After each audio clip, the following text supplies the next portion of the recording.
Blood runs thicker than imperial law in the shadow districts of Necromunda's fringe settlements, where the families rule with iron fists wrapped in velvet gloves, and where men like me learn that survival means choosing your masters carefully. My name is Luan Bragg, and I served the Adeptus Arbites for 17 years before the families claimed me.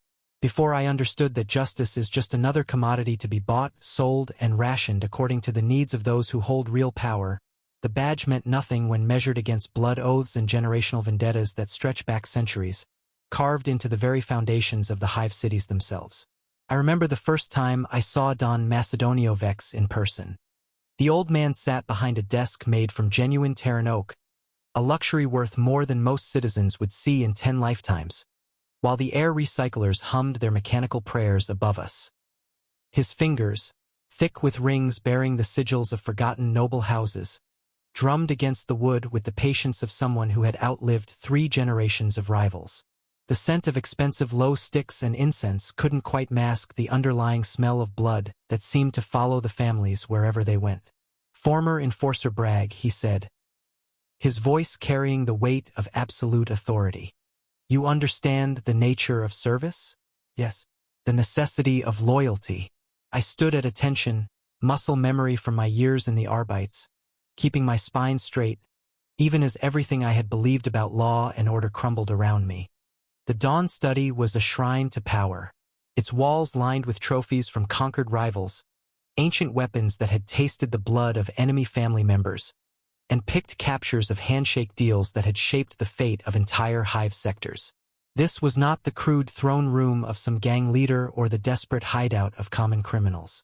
This was the seat of a shadow empire that operated with the precision and ceremony of the imperial nobility itself.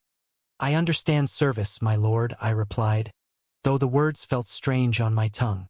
3 weeks earlier I would have been planning how to bring this man to justice. Now I was asking for his protection, his employment, his mercy. Don Vex smiled, and it was not a pleasant expression. "Good. Because the families, we do not hire men, Enforcer Bragg. We adopt them. We make them part of something greater than the law, greater than the Imperium's bureaucratic machinery. We make them part of history itself." He gestured to the window behind him, which offered a view of the Macedonia district, a sprawling maze of manufacturer and hablocks that stretched for kilometers in every direction. Smoke rose from hundreds of chimneys, each one representing another cog in the Dawn's industrial empire. Workers moved like ants through the streets below, their lives governed not by Arbit's edicts or administrative decrees, but by the will of a man who had never held an official title, yet commanded more real power than most planetary governors. You see production, enforcer, you see order. You see prosperity, relative though it may be, in this forsaken corner of the galaxy. The Dawn's voice carried a note of pride, the satisfaction of a man who had built something lasting in a universe dedicated to entropy and decay. "The Imperium takes our tithes. Yes, they demand their quotas of manufactured goods, their percentages of our profits, but they do not ask questions about how we maintain such efficiency, such productivity. They do not inquire into our methods of dispute resolution or our techniques for ensuring worker compliance." I knew what he meant, though he would never say it directly. The bodies that disappeared in the night, the families that simply ceased to exist when they crossed the Dawn's interests, the way dissent was crushed before it could even form into coherent thought. The Macedonia family ruled through fear and respect in equal measure, and the imperial authorities were content to look the other way as long as the production numbers remained satisfactory. "What would you have of me, my lord?" I asked, though part of me already knew the answer. Protection first. There are those who would see the old ways changed, who believe that strength can be bought rather than earned through generations of blood and sacrifice. "My grandson, Aleandro, he requires someone with your particular skills. Someone who understands both sides of the law." Don Vex leaned back in his chair, and for a moment he looked every one of his 78 years. The young ones, they do not remember the chaos that came before the families brought order to these districts. They do not understand that what we have built here is civilization itself, carved from the raw stuff of human nature and maintained through careful application of violence and mercy. Aleandro Vex entered the room as if summoned by his grandfather's words, though I knew he had been waiting just outside the door. The younger man carried himself with the easy confidence of someone who had never known want, never experienced the grinding desperation that drove most citizens of the hive cities to their daily struggles. His clothes were cut from fine cloth. His weapons were works of art as much as instruments of death, and his eyes held the calculating coldness of someone raised to see other human beings as resources to be managed rather than souls to be saved. "Uncle Luan," he said, "though we had never met before this moment." The families adopted their servants completely, erasing their previous identities and making them part of the extended kinship network that formed the real government of the shadow districts. "I trust grandfather has explained our current situation." I nodded, though in truth I understood only fragments of the complex web of alliances and vendettas that governed the family's interactions with each other. The Vex family controlled approximately 40 of the Necromunda fringe manufacturer, producing everything from basic munitions to complex coetator systems for the Imperial Guard. Their primary rivals were the Torino family, who had grown rich through control of the protein farms and water reclamation systems, and the Dangerous dynasty, whose influence extended into the upper hive levels through carefully maintained connections with corrupt administrative officials. The Torinos believe they can pressure us into accepting unfavorable terms for the new protein contracts. Alejandro continued, settling into a chair across from his grandfather's desk. They have forgotten that respect must be earned through strength, not bought through temporary advantages in the marketplace. Don Torino's son, Marcus, he talks too freely about changing the old agreements, about modernizing our business relationships. The way he said modernizing made it clear that this was not a concept the Vex family viewed favorably. The traditions that governed the family's interactions had been refined over centuries. Each ritual and ceremony designed to prevent the kind of total war that would destroy their carefully maintained power structures. Honor duels instead of massacres. Negotiated territories instead of endless boundary conflicts. Marriages and adoptions instead of simple conquest.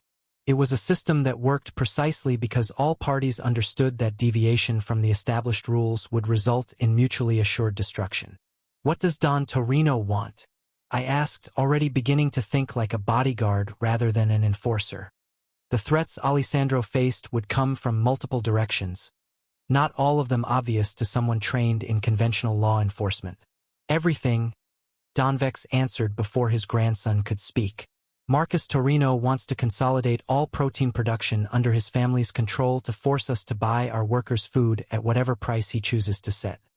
He believes that control of basic nutrition gives him leverage over every other family operation in the district.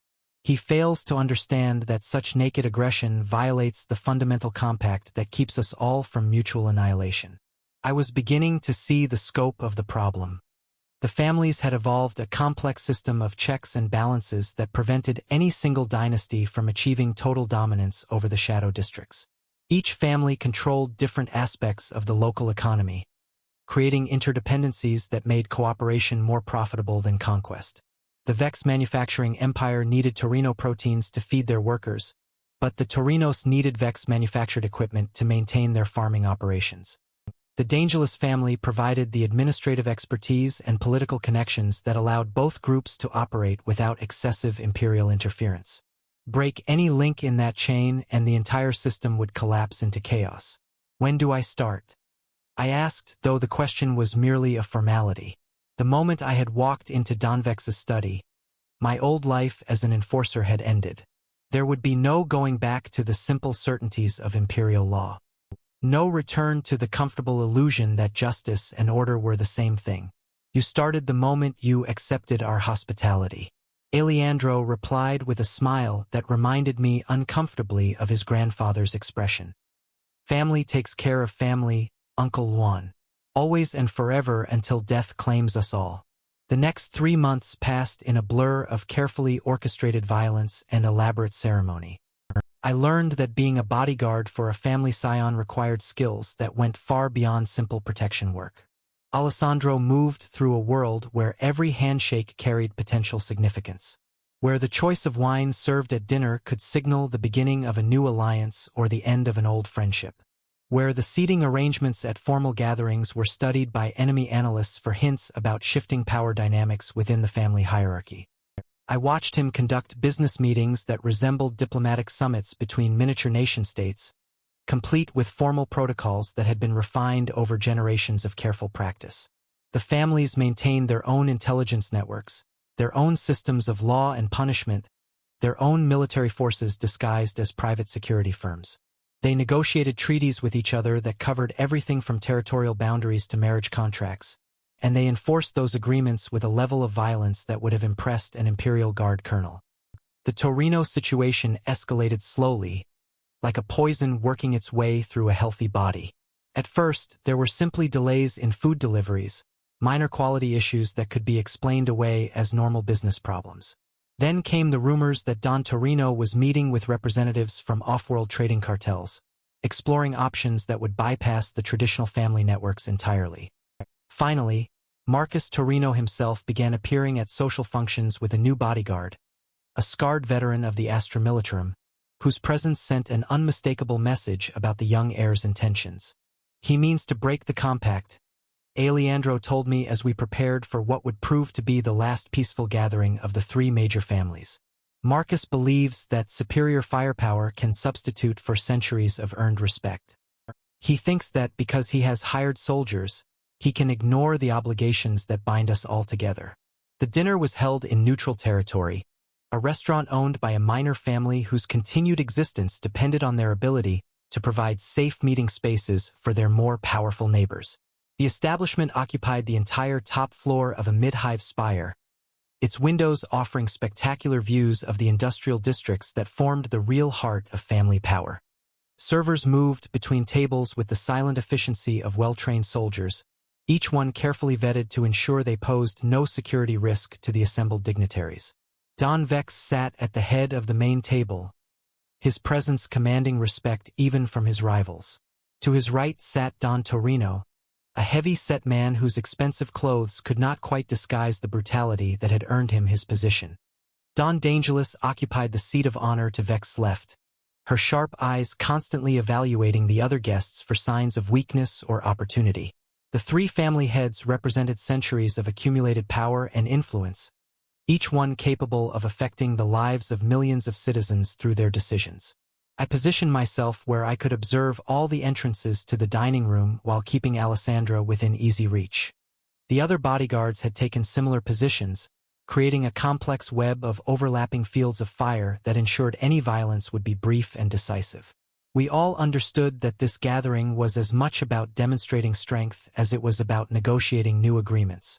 The conversation during dinner was carefully neutral, touching on subjects that allowed each Don to display their knowledge and sophistication without revealing anything significant about their current strategic thinking. They discussed art, literature, and philosophy with the easy audition of people who had received the finest education that money could buy. They traded stories about mutual acquaintances and shared memories from their younger days when the current generation of family leaders had been learning their trades under the guidance of their predecessors. But beneath the polite surface, tensions were building toward an inevitable explosion. Marcus Torino drank too much wine and spoke too freely about his plans for modernizing the family businesses. Alessandro responded with subtle insults disguised as compliments, questioning whether the younger Torino had properly understood the lessons his father had tried to teach him. The bodyguards grew increasingly alert as the evening progressed, each of us recognizing the signs of approaching violence. The crisis came during the traditional toast to family honor when Marcus Torino stood and raised his glass with words that would be remembered for generations to come. "To the future," he declared, his voice carrying clearly through the sudden silence that had fallen over the dining room. "To progress beyond the dusty traditions that have kept us locked in the past. To the day when strength, not birth, determines who rules these districts." The insult was so profound, so comprehensive in its rejection of everything the families represented, that for a moment no one seemed capable of responding. Don Torino's face had gone pale with shock and horror as he realized what his son had just done. The other diners sat frozen, understanding that they were witnessing the moment when decades of careful peace would finally shatter. Don Vex stood slowly, his movements deliberate and controlled, despite the rage that I could see building behind his eyes. When he spoke, his voice was quiet, almost conversational, but every word carried the weight of absolute finality. "Young Marcus," he said, "your father has failed to teach you the most basic lesson of family life. Respect is not earned through strength alone. It is built through generations of keeping one's word, of honoring obligations, even when they become inconvenient, of understanding that we are all part of something greater than our individual ambitions." The old Don reached into his jacket and withdrew a single black rose, a symbol whose meaning everyone in the room understood immediately. In the complex ceremonial language of the families, the black rose represented a formal declaration of blood feud, a statement that normal diplomatic relations had ended and that only violence could resolve the dispute. The Vex family withdraws its recognition of Marcus Torino as his father's legitimate heir. Don Vex continued, placing the rose on the table between them. "We call upon the other families to witness this declaration and to choose their positions accordingly." Marcus Torino's face flushed with anger, and his hand moved toward the weapon at his belt. His bodyguard stepped forward, ready to support his employer in what would become a massacre if violence erupted in this confined space. Every other person in the room understood that we were seconds away from a bloodbath that would destroy decades of careful alliance building. But Don Torino himself moved faster than any of his younger companions. The old man's hand clamped down on his son's wrist with surprising strength, preventing the younger Torino from drawing his weapon. With his other hand, he grabbed the black rose from the table and crushed it between his fingers, the gesture serving as both apology and promise. "My son speaks from inexperience and too much wine," Don Torino said, his voice heavy with the knowledge of what this moment was costing him. "He will learn better manners, or he will learn that the family's continued survival requires sometimes painful choices." The immediate crisis had passed, but everyone present understood that the damage could not be undone. The compact between the families had been weakened, perhaps fatally, by Marcus Torino's public rejection of their shared values.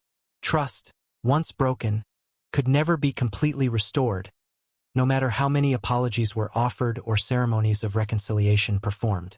The dinner concluded in strained silence, with each family group departing under heavy security. As we made our way back to the Vex compound, Aleandro was unusually quiet, his mind clearly working through the implications of what had just occurred. "War is coming," he said finally, as our armored transport wound its way through the narrow streets of the manufacturing district. "Not immediately, perhaps, but eventually. Marcus will not forget tonight's humiliation, and his pride will not allow him to accept his father's wisdom. The question is whether we can prepare adequately for what's coming." I nodded, though my thoughts were focused on more immediate concerns. If war was indeed coming, then my job as Aleandro's bodyguard was about to become considerably more challenging. The families had their own ways of conducting warfare, methods that made conventional military thinking largely irrelevant. Assassination and sabotage would be more important than pitched battles. Intelligence networks more valuable than heavy weapons. Loyalty more crucial than tactical brilliance. Over the following weeks, the signs of approaching conflict became impossible to ignore. Workers at Torino facilities began disappearing, their families receiving generous compensation packages, but no explanations about where their loved ones had gone. Shipments of raw materials experienced mysterious delays, forcing Vex manufacturer to reduce production schedules for the first time in decades. Small explosions damaged infrastructure throughout the district. Each incident carefully calculated to inconvenience rivals without causing enough destruction to attract unwanted Imperial attention. The Shadow War had begun, though it would be months before the violence escalated to the point where outside observers would recognize it as actual warfare. The families understood that their continued existence depended on maintaining the illusion of civilian governance, of keeping their conflicts below the threshold that would trigger direct Imperial intervention. As long as production quotas were met and tithes continued to flow to terror, the administratum was content to ignore whatever methods the local authorities used to maintain order. Alessandro adapted to the new reality with the cold professionalism I had come to expect from him. He increased his personal security, varying his routes and schedules to make assassination attempts more difficult.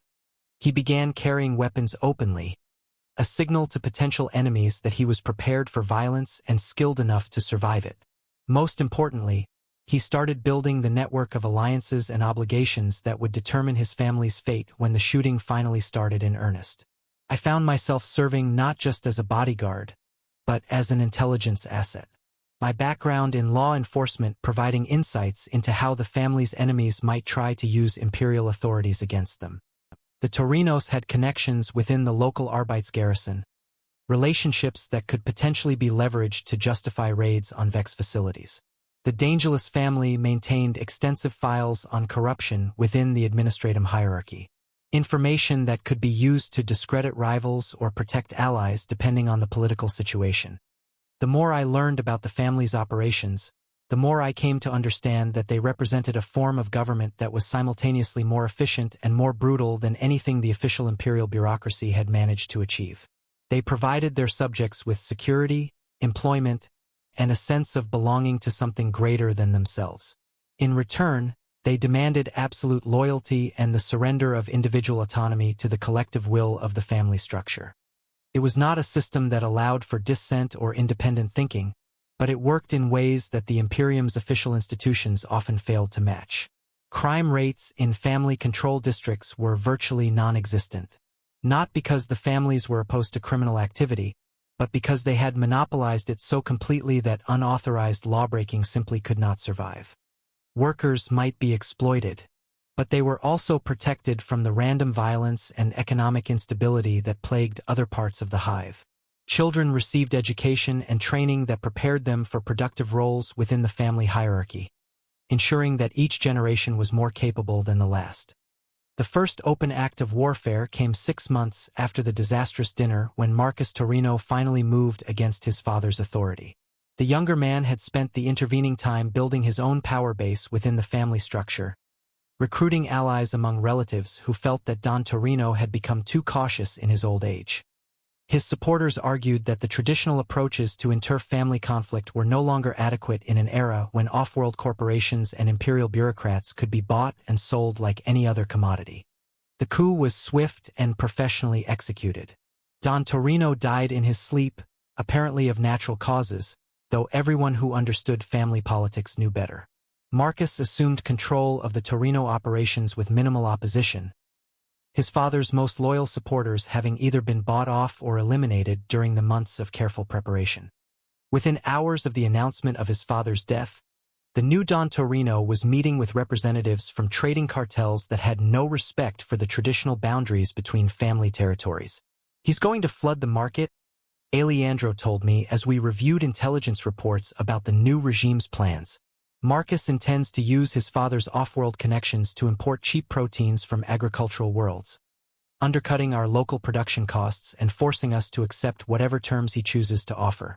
It's a sound business strategy if you ignore the fact that it will destroy the economic foundations that keep this entire district stable. I was beginning to understand the deeper implications of Marcus Torino's revolution. The family system worked because it created mutual dependencies that made cooperation more profitable than competition. Each dynasty specialized in different aspects of the local economy, trading their products and services through carefully negotiated agreements that ensured everyone's continued prosperity. Introduce outside competition and the entire structure would collapse as families desperately tried to maintain their market positions through increasingly desperate measures. What are our options? I asked, though I suspected I already knew the answer. Alejandro's expression was grim as he outlined the family's strategic situation. "We can try to negotiate a new compact that takes Marcus' changed circumstances into account. But that would mean accepting a significantly weakened position relative to the Torinos. We can attempt to build our own alliances with off-world interests, though that approach carries the risk of triggering a trade war that could destroy all of us. Or we can remove Marcus before he can implement his plans, knowing that such action will almost certainly lead to open warfare between the families." None of the choices were particularly appealing, but that was the nature of leadership in a system based on violence and coercion. Someone would have to make the hard decisions that would determine the fate of millions of people, and the luxury of moral certainty was not available to those who wielded real power in the shadow districts. The decision was made for us 3 days later when Marcus Torino attempted to have Alejandro killed during what should have been a routine business meeting. The attack was clumsy by family standards, relying on hired assassins rather than the subtle methods that had served the dynasties well for centuries.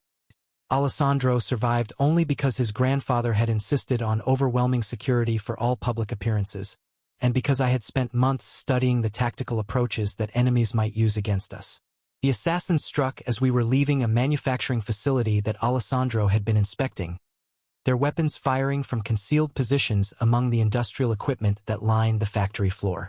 I threw myself between Alessandro and the gunman, my carapace armor absorbing rounds that would have killed an unprotected target. Returned fire from our security team was swift and accurate, eliminating the immediate threat before any of our people could be seriously injured. But the message had been delivered with unmistakable clarity. The old rules no longer applied, and the families would have to adapt to a new reality where survival depended on firepower rather than diplomacy. "So be it," Donvek said when we reported the attack to him. The old man's voice was calm, almost relieved, as if he had been waiting for this moment for months. "Marcus has chosen his path and we must choose ours. Alejandro, you will coordinate with the Dangerous family to ensure their neutrality in what comes next. I suspect Donna Elena will be amenable to an arrangement that eliminates our mutual problem while preserving her family's interests."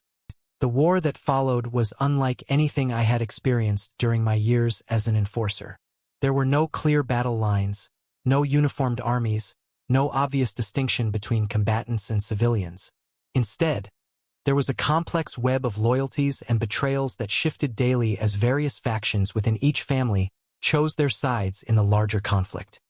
Workers disappeared from their posts, either recruited as soldiers or eliminated as security risks. Manufacturer that had operated for centuries suddenly went silent as their owners were assassinated or their facilities sabotaged. Supply chains that had functioned smoothly for generations broke down as traditional agreements became casualties of the escalating violence. I found myself serving not just as Alessandro's bodyguard, but as a military advisor, my law enforcement training, providing insights into tactical planning that proved surprisingly relevant to family warfare. We established safe houses throughout the district, created communication networks that could function even under heavy surveillance, and developed contingency plans for scenarios ranging from assassination attempts to full-scale Imperial intervention. The Torino forces proved more formidable than anyone had expected. Marcus had used his father's off-world connections to import not just cheap food, but also advanced weaponry and experienced mercenaries. His soldiers fought with the discipline of Imperial Guard veterans rather than the undisciplined enthusiasm typical of gang warfare. More troubling still, they seemed to have detailed intelligence about Vex's family operations, suggesting that Marcus had been planning this conflict for far longer than anyone had realized. "He has people inside our organization," Alejandro told me after reviewing reports from the latest series of attacks. "Someone with access to our security protocols, our safe house locations, our operational planning. We're going to have to assume that everything we've done over the past year has been compromised." The paranoia that followed was almost as destructive as the direct military action. Family members who had worked together for decades began viewing each other with suspicion, wondering who might have been bought or coerced into betraying their obligations. Traditional chains of command broke down as information became too dangerous to share, leaving individual units to operate independently without coordination or strategic guidance. It was during this period of chaos that I began to understand the true nature of the family's relationship with the broader imperial system. The violence that was tearing the district apart remained largely invisible to outside observers, carefully contained within the shadow economy that the families had created. Production quotas continued to be met, though the factories were now operated by armed guards rather than civilian supervisors. Tithes flowed to terror on schedule, though the money was now blood-soaked in ways that would have horrified more squeamish imperial officials. The Adeptus Arbites were aware of the conflict, of course, but their response was limited to ensuring that the violence did not spill over into areas where it might affect imperial interests directly. As long as the families kept their war contained within their own territories, the forces of law and order were content to treat the entire situation as an internal matter requiring no outside intervention. "The Imperium needs us," Donvex explained during one of our strategy sessions, his words carrying the bitter wisdom of a man who had spent his entire life navigating the contradictions of imperial governance. They need our production capacity, our ability to maintain order in areas where their official institutions have failed.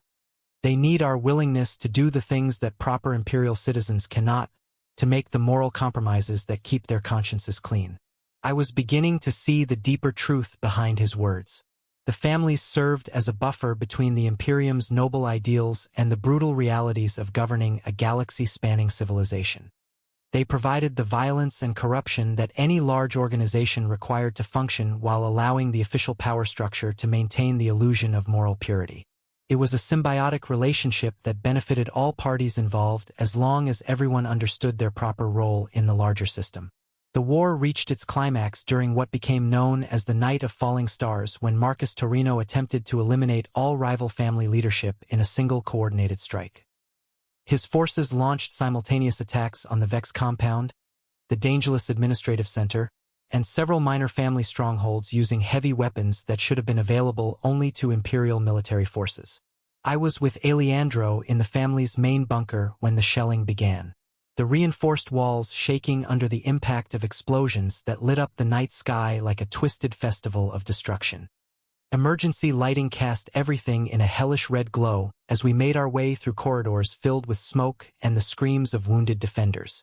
The bastards bought himself artillery.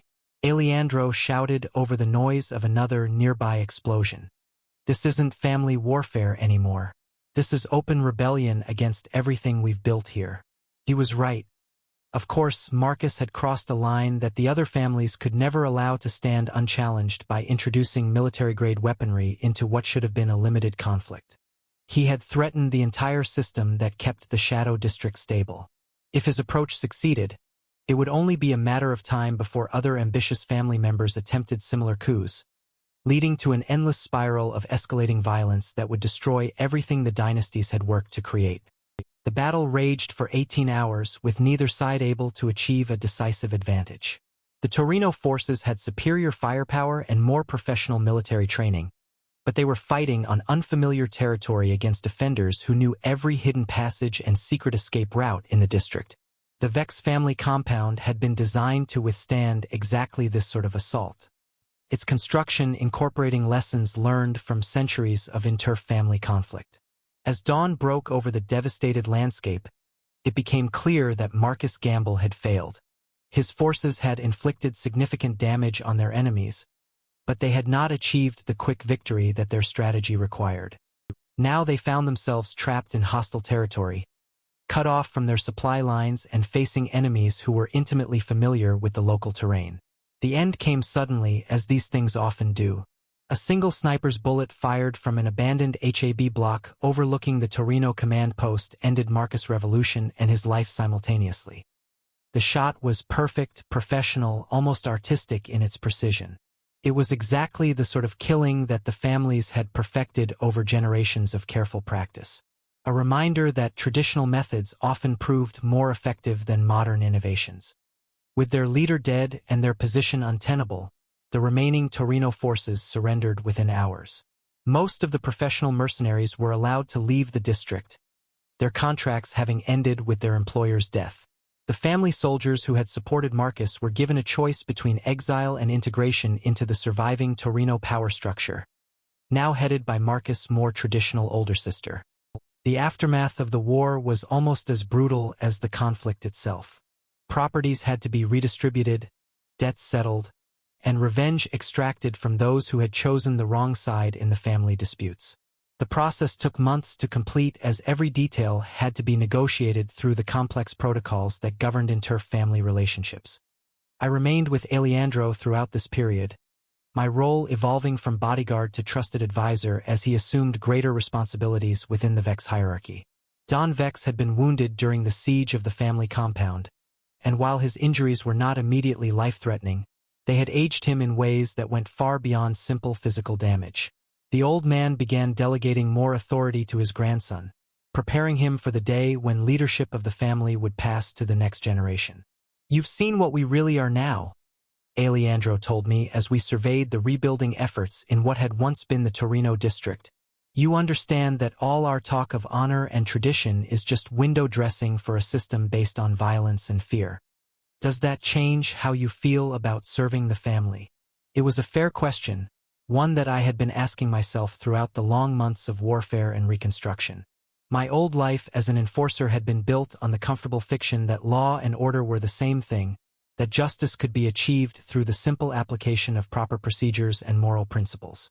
The families had stripped away those illusions, showing me a world where power was the only thing that mattered, and where survival required the willingness to do terrible things to innocent people. I think, I said finally, that you're more honest about what you are than the Imperium has ever been about what it requires to function. At least here, everyone understands the rules of the game. Alessandro nodded, though I could see that my answer had not entirely satisfied him. The families will survive, he said. They always have, because they provide something that people need more than they need justice or fairness or any of the other abstract concepts that philosophers argue about. They provide certainty in an uncertain universe, structure in the face of chaos, belonging for those who have nothing else to hold on to. He was probably right. I realized the families would adapt to whatever changes the future might bring, as they had adapted to everything else the galaxy had thrown at them over the centuries. They would find new ways to serve the Imperium's needs while maintaining their own independence, new methods of balancing cooperation and competition among themselves, new traditions to replace the ones that had been destroyed during the recent conflict.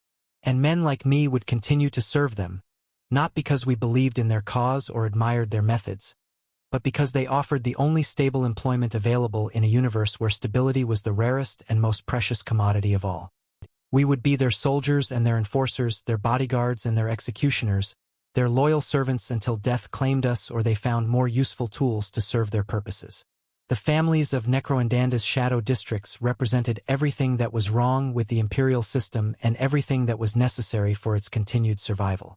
They were parasites and protectors, criminals and kings, destroyers and creators rolled into single organizations that defied simple moral categorization. They were, in short, exactly what the galaxy deserved and exactly what it required to function in an age where idealism had become the most dangerous luxury anyone could afford. As I watched Alessandro plan for the family's future, I knew that my own fate was now inextricably linked to theirs. I had chosen my side in the shadow war that governed the real corridors of power, and there would be no going back to the simple certainties of my previous life. The families had claimed me as completely as they had claimed every other soul in their domain, making me part of something larger and more terrible than I had ever imagined possible.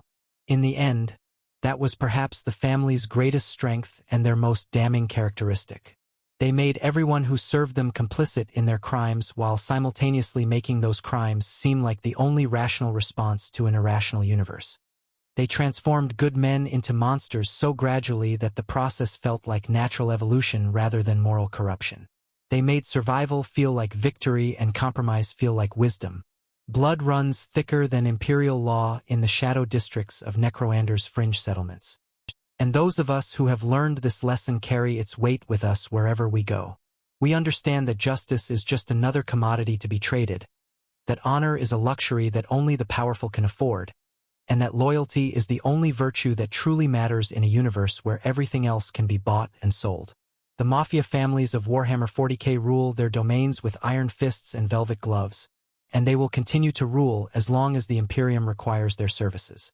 They are the price of civilization in an univialized galaxy, the cost of order in a cosmos dedicated to chaos, the human face of inhuman necessity. And those of us who serve them understand that we are not the heroes of this story. We are something far more dangerous. We are the people who make the heroes possible by doing the things that heroes cannot do, by making the compromises that heroes cannot make, by accepting the guilt that heroes cannot bear in the end. Perhaps that is enough. Perhaps that is all that any of us can hope to be in a universe where survival itself requires the surrender of everything we once believed about right and wrong, about justice and mercy, about the possibility of redemption in a galaxy that has forgotten what it means to be saved.